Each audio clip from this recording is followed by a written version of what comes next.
Okay, so today I'm going to do a DIY. I'm going to DIY this desk. I'm going to update it, make it more modern, more glam. It's going to go from this to this. Yeah, let's get started. I got this from Lowe's. It's this pill and stick laminate in a marble pattern. So this is like contact paper basically. You can use it to line shelves, cabinets, etc., etc. So this was $4 at Lowe's. I have scissors, and then I have my power drill. That's optional if you want to take the tabletop off, which will make applying the contact paper easier, but you can do this leaving your desk assembled. And this is just an old desk from Walmart that's been around the house for a while that looks super ratchet. It was in the garage. So yeah, we're gonna update this. And then while I'm here, I just want to show you guys my lamp. I got it from the Goodwill for $6, but it's super cute. It has this real marble base in this pretty rose gold shade. So this is gonna go perfect with my finished look. So yeah, we're just gonna jump right in.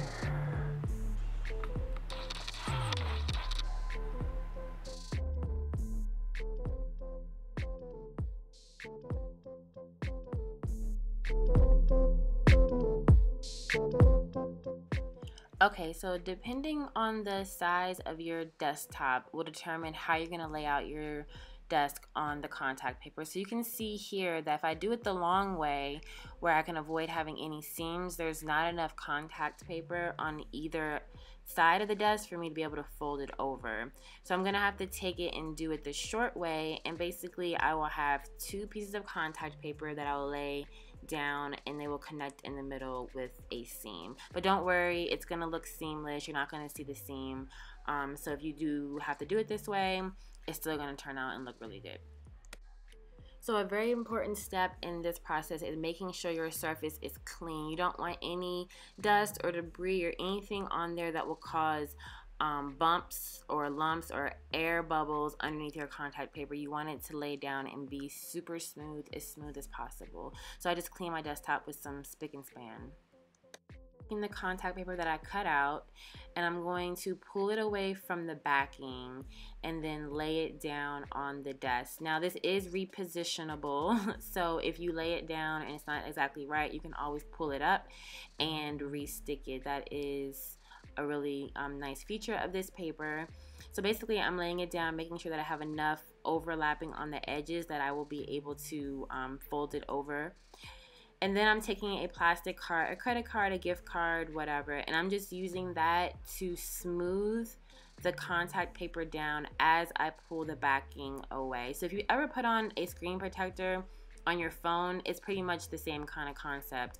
I'm squeegeeing the air out with the plastic card as I pull the backing away, and this is ensuring that I have no air bubbles and I'm getting a very smooth and flat application.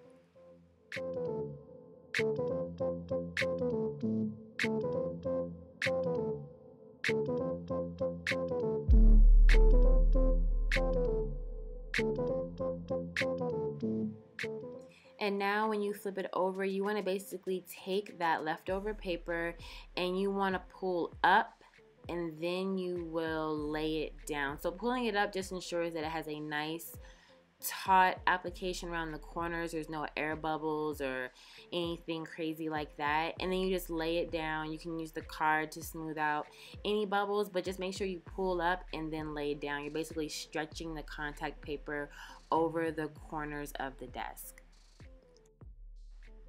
So for the corners, it's very simple. You basically just take and cut a square out of the corner of contact paper, and I'm lining my cuts up with the edge of the desk, so that way when I go ahead to fold my contact paper over, it meets at the corner without any extra bulk or bulges and stuff, because you're trying to fold the contact paper over on itself at the corner. This just gives a nice seamless finish to your corner. And yeah, if you just watch what I'm doing, it makes perfect sense. Hopefully I didn't confuse you with my explanation. This point, I am laying out my second piece of contact paper, and you will see here I'm making sure to line it up in the middle and making sure that I'm butting that contact paper right up to the edge of the one I already laid down, and this will give you a nice seamless finish. You'll be able to see the seam a very little bit, but you have to get really close to look for it. Standing up and looking down at the desk, it's not noticeable at all, so you don't really have to worry if your desk doesn't lay down on the contact paper and fit perfectly. You can do this and it will look just as good.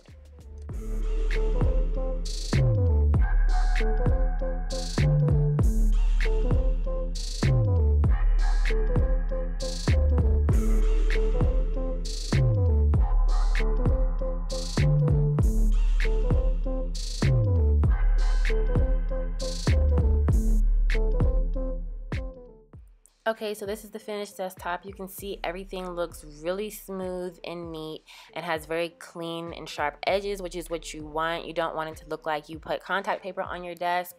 You want it to look like this is how it came. So now I'm gonna go ahead and cover the remaining shelves, and then I'm going to reassemble the desk, and that's all you have to do.